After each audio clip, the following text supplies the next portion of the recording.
Hello কৃষক দাদারা, আপনারা সকলে কেমন আছেন? আশা করি সকলেই ভালো আছেন। আজকের ভিডিওটা থাকছে যারা কৃষি কাজ করতে করতে প্রবাস চলে গেছে তাদের জন্য। আজকে দেখাবো আমাদের গ্রামের মাঠের ক্ষেতগুলো। আপনারা ভিডিওর সাথেই থাকুন।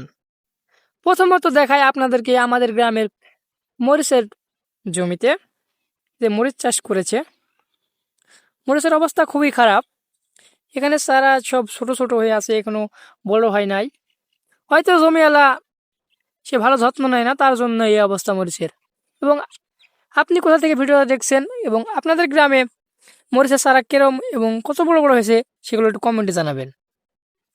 এই যে পাট ক্ষেতগুলো দেখতে পাচ্ছেন, এগুলো এবার ভালো হয়নি, কারণ উপর বৃষ্টি না থাকার কারণে এগুলা বৃদ্ধি পায়নি। তাই সৌরবিদ্যুৎ এবং মেশিনে পানি দিয়ে তারা যতটুকু বড় করতে পেরেছে।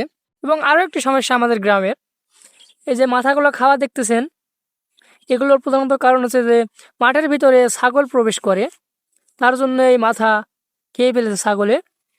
এগুলো রাখালি থাকতেও না থাকার মতো হয়ে গেছে।